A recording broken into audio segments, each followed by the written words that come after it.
Before we get started, the question from yesterday, something that we did not answer yet.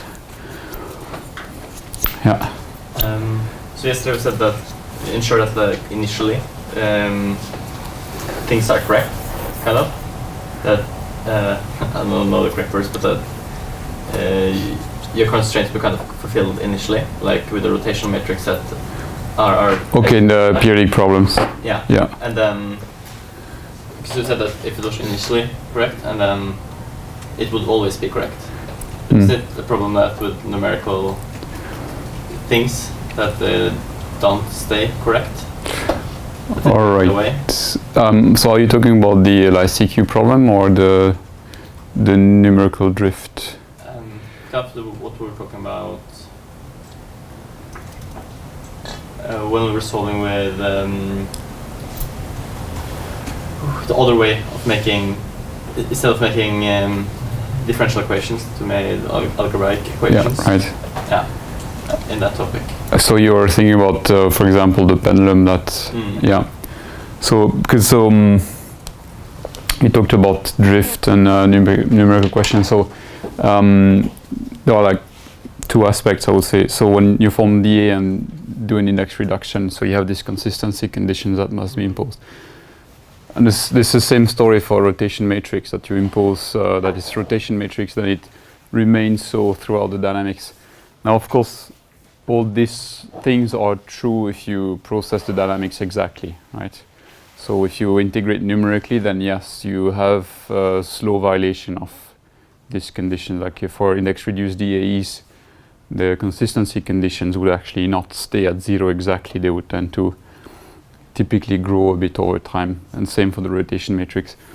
So if you run really long simulations, you may have a problem with that. At some point, the conditions will become unacceptably large, if you want. And there are techniques to avoid that problem. When you do optimal control, it's fairly rare that you need to simulate for extremely long. So you typically don't have that problem. So if needed, you can correct that. You have very simple tricks called, for example, Bohm-Gatt stabilization, which is just kind of stabilizing the numerical drift. And then you have more advanced integration methods that handle that problem. But in optimal control, it's rare that you need to do anything about that. So it's always good to check that nothing wrong happens, but we'd never observed a serious problem with that. Yeah. Yesterday when we talked about the SO3 problem, you said that many of the, in optimization we usually use the rotation matrix representation of rotation. Many people use quaternions, but I would tend to argue for using the full rotation. But why is that? well, you make the well, first you make your life easier because the rotation matrix itself is a simpler object to manipulate than quaternions. Anytime you want to make changes, like changing reference frame or simply find an initial guess for it, it's easier. And then the equations are a little bit less nonlinear, if you want. Now, if you use one approach or the other, you will not necessarily observe dramatic changes in how it behaves. So it's a bit more of an academic argument. In practice, it's not so important. It would be easier to handle the if you have too many constraints than degrees of freedom with quaternions. Would you have the same problem there? Yeah. Okay. Yeah, so this problem I raised yesterday with periodic optimization, I forgot to say actually that you have the exact same problem if you do point-to-point motion. So if you constrain your initial conditions and your terminal conditions and try to optimize the path in between, you also have this problem. And the same fixes can be applied in principle. So this arises as soon as you have too many degrees of freedom in describing your system, essentially, and consistency conditions. So any non-singular SO3 representation will have this deficiency. All index-reduced DAs have this deficiency, and so on and so forth. So is that only for point-to-point and periodic problems, or? As far as I'm aware of, yes. Yeah. So if you have a free endpoint problem, then it is not an issue. If you had a free starting point problem, fixed target, it would not be any issues, and so on and so forth. So. What if you have a starting set or an end set? That's a good question. I guess if you're in the feasible domain, it's fine. Okay, like starting set and terminal the terminal target. I think so. If your initial set is it should be consistent, I think you would have the problem as well. Yeah, I expect that. Okay. Probably, yeah. But you could apply also the same fixes. So, cool. Anything else? Okay. So that's the last lecture. I guess I'm not sure we'll finish this morning, but we can look a bit at these things. So it's elaborating a little bit what I discussed, like this bi-level optimization, for example, of yesterday with the cars. Gonna explain that a little bit more. And you have different forms of decompositions. You may have used like primal or dual, and you can use one or the other depending on what you're trying to do. And I'll talk a little bit about splitting methods in the end, which is a stunt that a number of people play with, mostly for linear MPC. Yeah, okay, that's the menu. So let's dive into this. So we can restart from here. So it's kind of always about, or it's like kind of building up upon parametric and LPs essentially. So we have parametric and LP, and this primary solution, also the dual one, would be a function of the parameters. And the optimal cost function, I noted VP yesterday, but that's just different notation. So the phi star, the optimal cost resulting from that problem for a given P, essentially.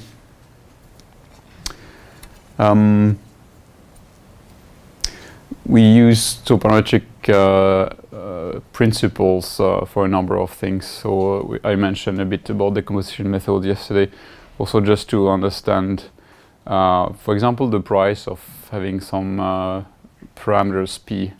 We mentioned, for example, yesterday, the price, or like what happens if I relax some bounds in the problem. Via these methods, you can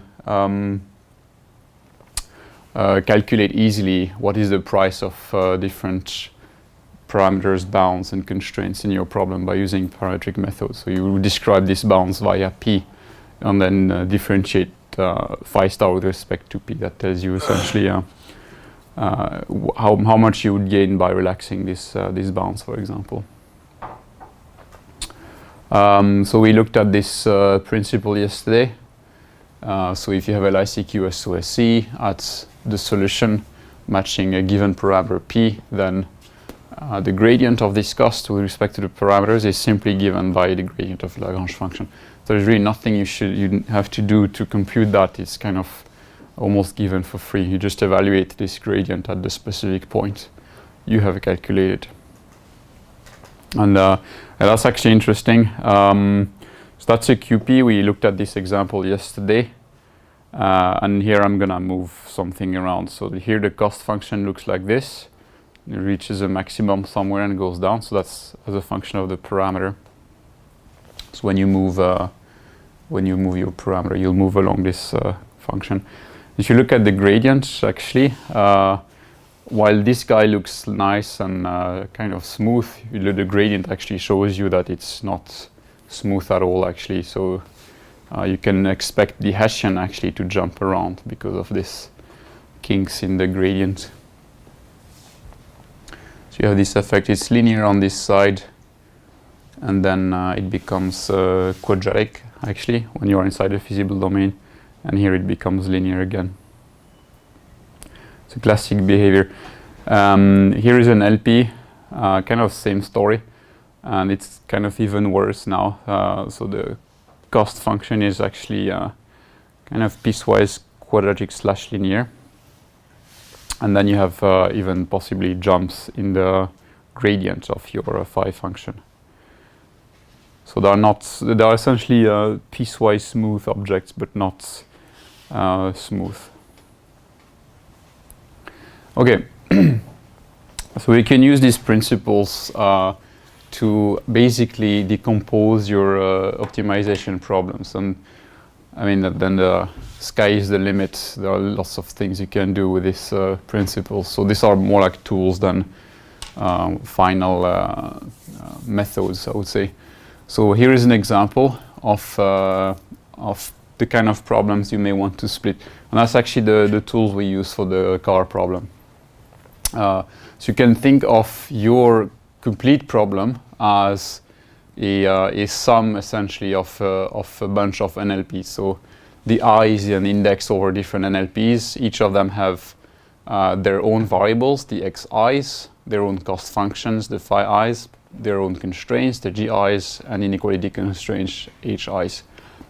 But all of them are possibly influenced by some common variable, the y, which is also something you should optimize.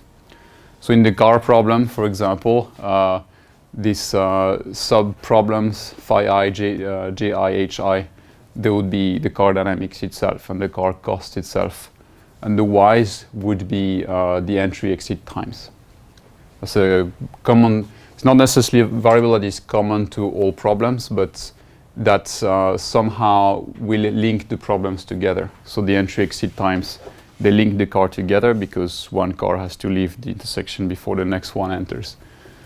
Another example could be if you have subunits with exchanges between them. It could be trading, it could be exchanging energy or power or different things. You could think of a microgrid where you have different houses exchanging electricity. Some has too much electricity or too much storage. Someone needs electricity. They have their own dynamics, but then the y could be exchanges between them. Okay? So whenever you have an optimization problem or you have a number of subsystems that somehow interact, but in principle you could optimize each of them individually and then reconcile the interactions, you can think of this kind of decompositions. What we will gain by looking at this is that, of course, you can form this big problem in one computer and solve it. But if now you're talking about thousands of units, or if they don't necessarily want to give away all their information to a central computer, or if you don't really want to do all the computations in one place, what you can do with decomposition methods is to break this large problem into a number of sub-problems that you solve individually and then that you somehow reconcile. So what's going to happen if you do a so-called primal decomposition on this type of problem? So you would essentially form these sub-problems, the PIs. All of them are functions of I. So now you recognize a parametric NLP. So here I've just basically separated all these different problems, so all the phi I, ji, hi, into sub-problems, for which of them I optimize over their own, if you want, local variables, the xi. So now instead of having this long list of variables, I have only one set of variable in that problem. So I could, for a given y, I could solve that problem, for example, and I could do that inside the subsystem itself. So again, in the car example, this could be the MPC scheme driving the car, and the y would be the entry and exit times received from the coordinator. Okay with that? Don't you need, well, then you need the y's. Yeah, so exactly. So for a given y, you could solve that problem. Yeah. Now the question is, how do you find the y that would be the best for everyone, right? Like when, for example, you sum up the costs, you get the optimum. And here is the answer. You can assemble a master problem which minimizes over y the cost function associated to each problem, right? So in principle, you could essentially think of your py as a function of y, implicitly given by the solution of that NLP, and look at this big P as the sum of these PIs, and you try to minimize that sum over y, right? So there you already see this bi-level structure. So you have local problems, they rely on the y you give them, and they can, for a given y, they can respond, here is my cost for the y you're proposing. And you could have a upper level problem that goes like, okay, let's try this y. Guys, try this, give me your costs. Okay, I sum this up. Okay, this cost is good, is not good, right? You see this structure? Yeah? That's basically the same as the car problem. It is exactly the car problem. Yeah. Do the subnodes communicate the sensitivities? Yes, they will, yeah. Yeah, I'll show you how you then approach. So we know how to solve that. It's classic NLP. I'll show you a little bit how to solve that.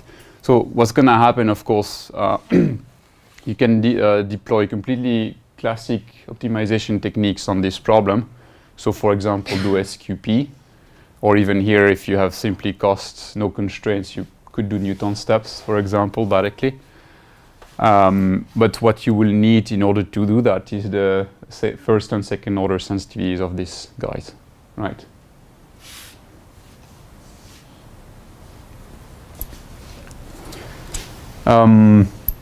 Okay, let's see how this works. I can assemble the Lagrange function of this local problems. So I'm just focusing on this guy now. And that's the classic stuff, cost and the scalar products with the constraints. So that will be the L of this specific problem, function of y. Then you get the gradient of this cost with respect to y directly for free from this guy here. That's the principle of that we've seen before, sensitivity of the cost function, right? And if you want to compute the Hessian, it's unfortunately a little bit more complex, but it's here just chain ruling. So I basically take a del p of essentially my del pi del p, and this guy is del li del p. So I'm good move. I think it's this one probably. So I'm essentially doing a del p. Sorry, that's that should be a y in this case. So I'll do another del y on my del li del y. So I get a second order term, and then this guy is function of my local solution, the xi, and also the dual variables, and also my y. And these xi's, lambda and mu's, they will be functions of y themselves, right? So when I do this, I do a derivative of over y of my, and there's always it's always very tricky with these sensitivities because you need to understand if you're doing a partial or total derivative. So in principle, I should write a total derivative, but that's always a little bit confusing for some. But anyway, L is function of y, so I have a second order derivative of L with respect to y. And then I have the sensitivities occurring through the variables. So I get del Li, del y, del xi, del y. Right, so Li depends on xi and xi depends on y. So I have this chain rule on the same for the dual variables. So you get the chain rule of that form. And these guys, these are the sensitivities of the primal dual variable with respect to the parameters. We have seen yesterday how you compute that. It's your W of P. So del W, del P. That's how you compute these terms here. Does it make sense? A bit. It takes a little bit of digesting that in order to fully understand what's going on. But the bottom line is, how would I solve that problem if it's just a minimization problem like this? Essentially what I'm trying to do here, let's put it that way, to solve this problem here, I essentially am trying to do this, right? I would like to find the y's such that the gradient of this guy is 0, right? That would solve the problem.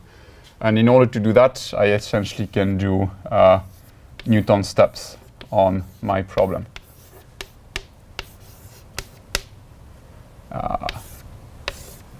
So I would compute steps delta y given by the Hessian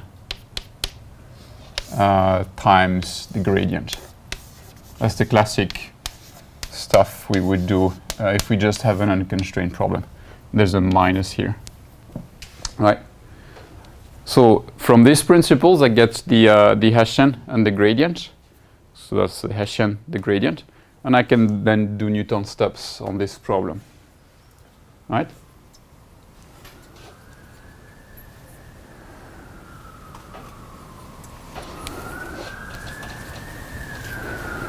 Does it make sense?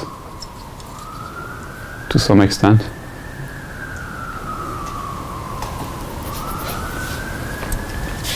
Okay, so can use that. So what's gonna happen in practice, so in the computer?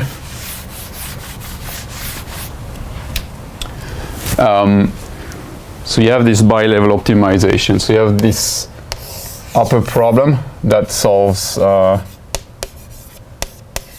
this thing here. And this guy will basically do Newton steps on the y. So it will basically try to move around with the y's. And at this low level, you have possibly, or you have essentially your local problem. So that's pi over y. So whenever this guy, for example, receives a y from the master, it will run a few steps of SQP, for example, converge, and obtain the xi's. So essentially, you solve for each y you receive, you solve an optimization problem the classic way. And then when you're done, you compute can compute the gradient of your cost function. That's the gradient of a Lagrange function. That's very cheap. And then you can compute the gradient of your primal dual variables, the xi's and lambda I and ui's, with respect to y, right? So you can compute these guys. It's also very cheap once you're done with your Newton iteration. You can look at yesterday's lecture. And then from these guys, you can assemble the Hessian of your cost. So you get these guys almost for free at the end of your iterations. You return that to the master problem. So you return these things to the master problem, and the master problem will basically sum up the different gradient Hessians for the different sub-problems, and then take a Newton step on the y. Send a new y and do this again. Okay? Then there's a lot of stunts you can play on this. The y delivered by the master will probably not change extremely from one step to the next. So you can use all this predictor corrector techniques in the local problem to essentially, when you receive a new y, converge extremely quickly to the next xi and so on and so forth. So you have a lot of stuff you can do. We tend to propose this kind of approach, so doing Newton steps on the master problem. So you have this picture here. So the next y is given by a Newton step on the problem. But some people actually also use simply gradient steps on the master problem. And there are some advantages in taking gradient steps. One important one is that you can do techniques where you don't really need a master anymore. You can assemble the step in y without necessarily having any unit anywhere that coordinates the whole thing. Whereas when you do Newton steps, you need to form this guy here, and this cannot always be done in a completely distributed manner. So a few things to be a bit careful about, especially when you do Newton steps. We've seen in the examples before these functions, the pi's, y's, on which you're trying to optimize essentially, they are not necessarily everywhere twice differentiable. If you remember this kind of jumps in their profile. That means when you do Newton steps, you need to be a bit careful. You can imagine, for example, some extreme cases, your P of, or even this one, the sum of P of y. It's not impossible that you have situations where, I don't know, you may have something that looks like this, and then another part that looks like this. So if you are, for example, close to the corner, this will essentially rely on a quadratic model of your cost. So it will think that the cost is maybe doing something like this, right? And you may try to shoot down there, but because the function is a bit nasty, that would be a very bad step. So you may have to backtrack quite significantly on your Newton steps. So you need careful step sizing essentially when you do these things. Okay with that? Yeah, that's this picture here. And even when your P looks kind of nice when you chart it, you can look at the gradient. You see already that it's basically only piecewise differentiable. And then the Hessian itself is basically all over the place. It's this kind of step function.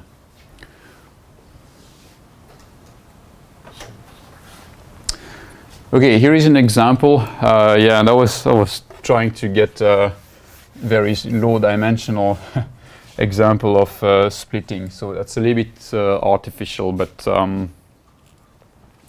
that's what I tried to do. And so here I'm actually trying to do this. So it's a QP problem with a linear constraint here. And so this blue constraint, that's essentially something that looks like this.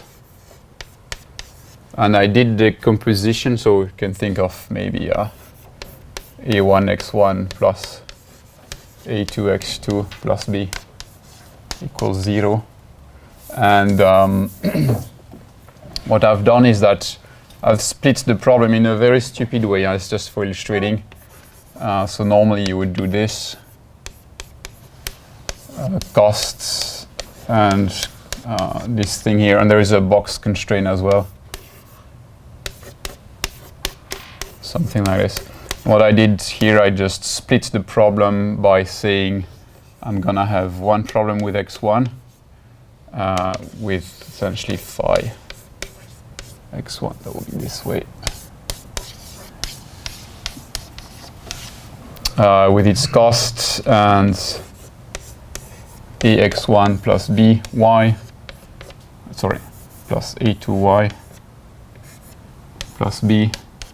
So creating copies essentially of each other. That's one problem, and the second problem is a1y plus a2x. So you have the y is actually kind of carrying the x1, x2 across the two problems. There are actually some people doing this kind of splitting. So for whichever variables interact between the problems, you create copies between the problem, and then the problems essentially exchange their copies in some sense. And then it's just applying the principle I've showed before, either doing gradient steps and Newton steps. And there you see two interesting features. The first one is that when you do primal decomposition methods, the problem will be feasible at every step. It'll be clear what I'm talking about when I say that when you're doing dual decompositions.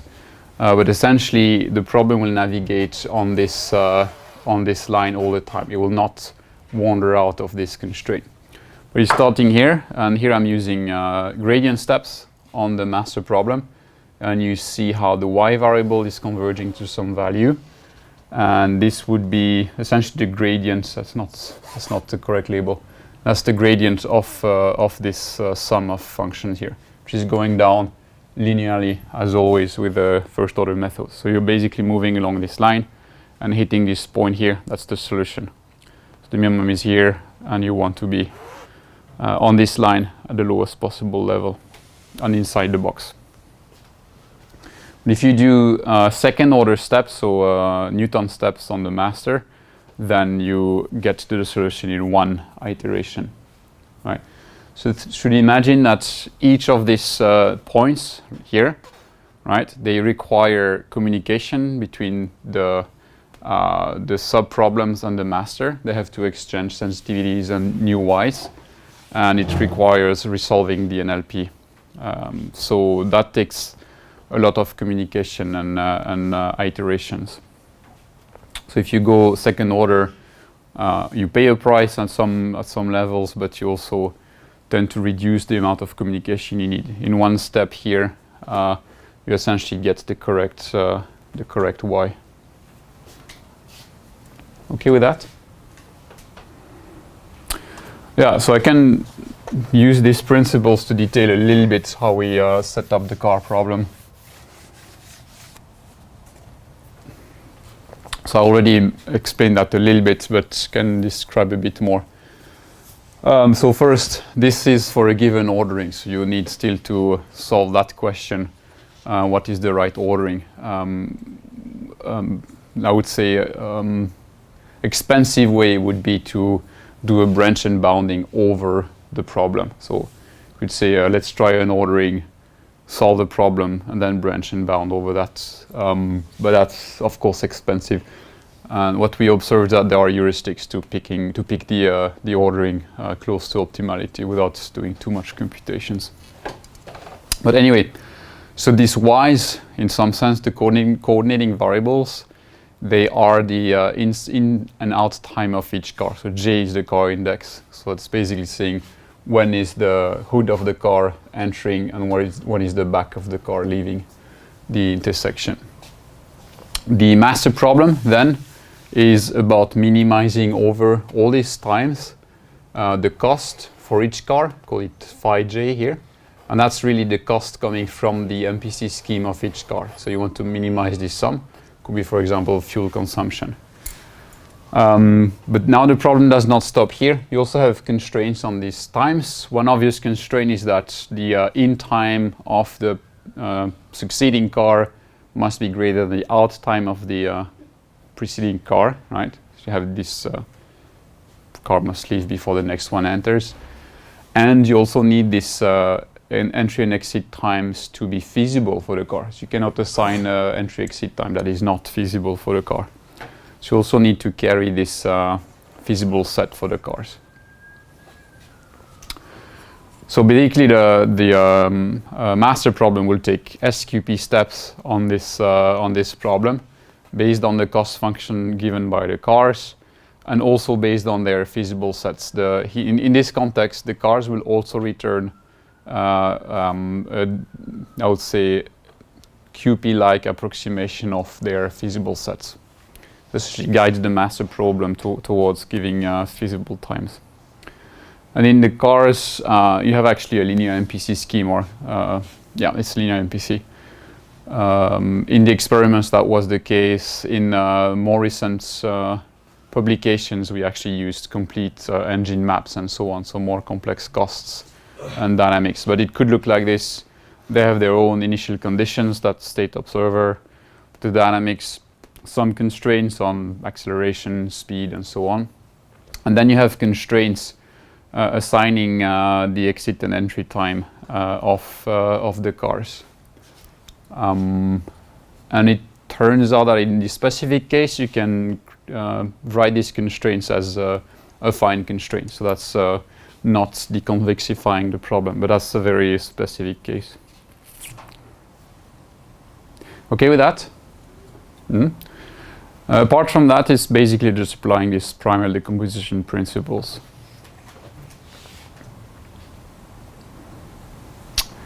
Okay, so that was primal decomposition. So that's when you have a variable that interact between the different problems, and you basically try to tune that variable to achieve optimality. And that's one way of decomposing problems.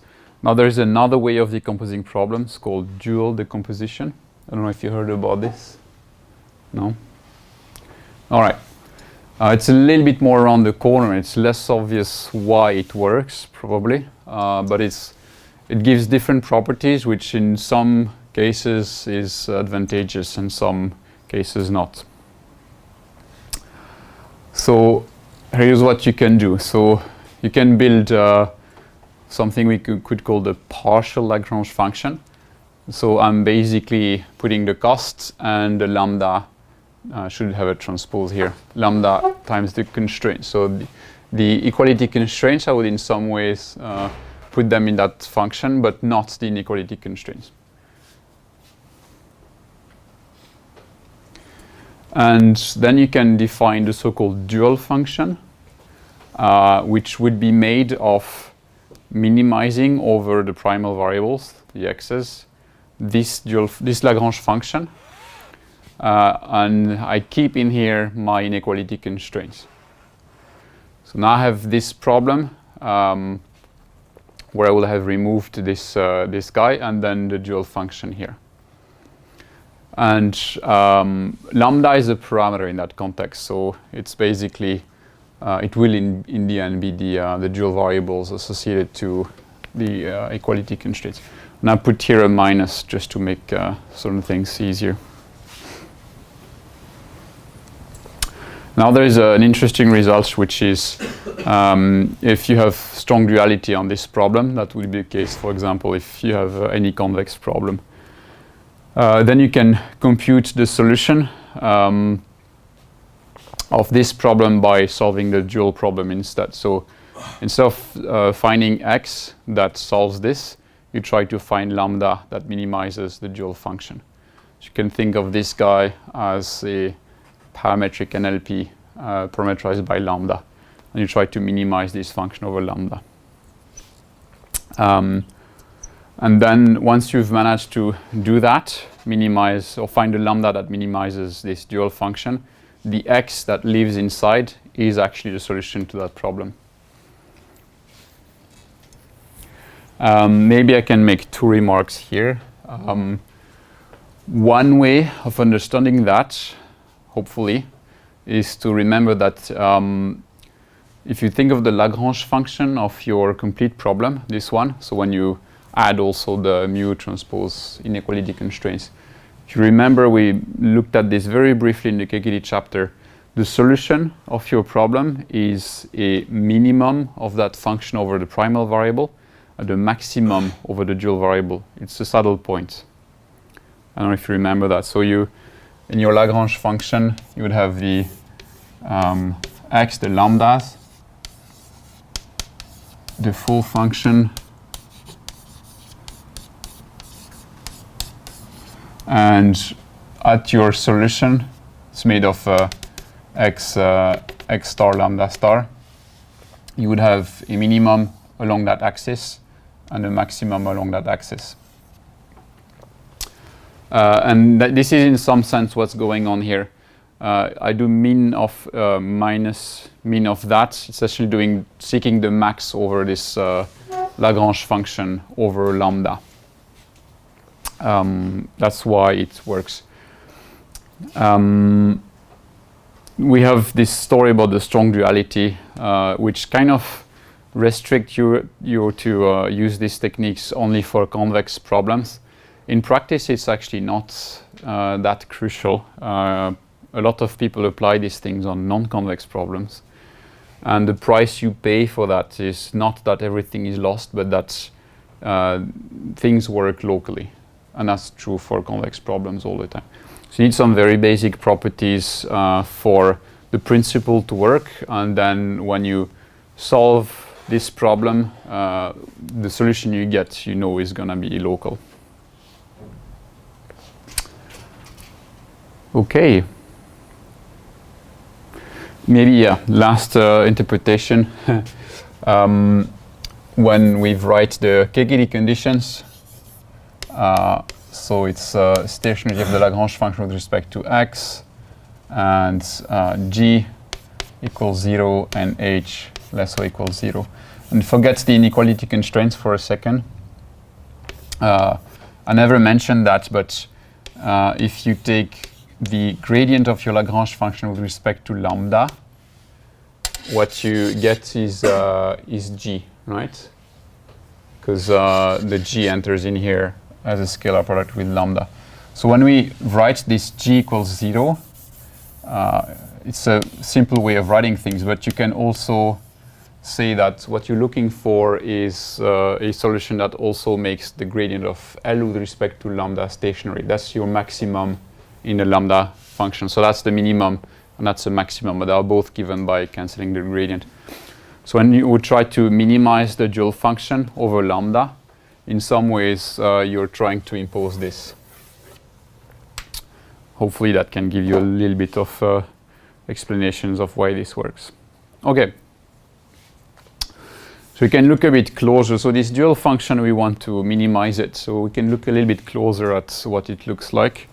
And here is an example where I have some linear constraints. It could be some linear dynamics in your in an MPC problem, some box constraints and some cost. Here I'm working in R2 to make things simple. So if you do a dual decomposition, you will write the Lagrange function with the cost. And we often say that we dualize the constraints. That means we push them with phi using this scalar product. And the dual function now is defined as this. And you keep your inequality constraints in here. So you can imagine, because of this inequality constraints in the dual function, this function will not necessarily look very nice. It will have kinks and such things when you change your active sets. Here is an illustration for a problem of this kind. So this constraint was scalar in this example. So you have a single lambda. So if you walk around lambda and chart your dual function, it looks actually nice. But if you start looking at the gradient, you see that it's essentially piecewise linear in that case. So it's not necessarily a super nice function. And the problem looks actually like this. It's QP with a minimum here, some box constraints, so that's the box. And I have my equality constraint here as this line here. So the solution will be, should be here, I guess. But anyway, if you walk through your dual function, what's going to happen is that the x's you get for different lambdas, so you can throw a lambda at this problem and return the x and chart it, essentially making you walk along this along the box. And there will be a dual variable somewhere that satisfies this constraint here. So you should be able to find a lambda that brings you to the right point. But now if you try to minimize this function over lambda, so you want to be down here essentially, you essentially need to think of the gradient. You need to find where this function is crossing 0 essentially. So that'll be around here. But it's not really obvious to navigate this function. If you think of deploying Newton on this, it may not be straightforward, right? I mean, build quadratic model of this, that's not necessarily obvious. Yeah, your dual function is convex if the problem here is convex. So that's good news, and that's how you get like global solutions. If this is non-convex, the dual function is probably non-convex. The gradient will be continuous, but it may be non-differentiable on some points. So whenever, essentially what happens is that when the active set changes in this problem, you typically have these points of non-differentiability.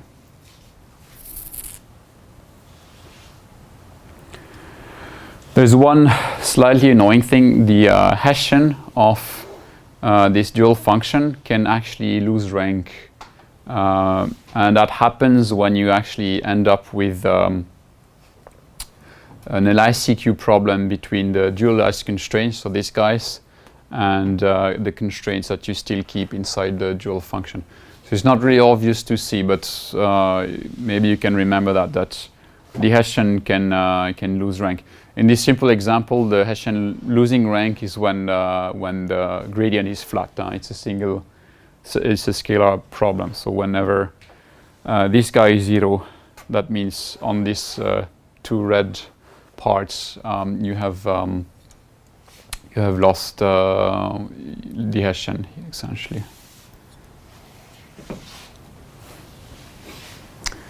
That will typically create some issues when we try to use Newton methods to find the minimum of that dual function. And we do that. We typically use Newton's steps there. Well, not everyone does that, but that's something we have done quite a lot, which means in that context you need to be a little bit careful. Okay, can take a break and yeah, start again in 15.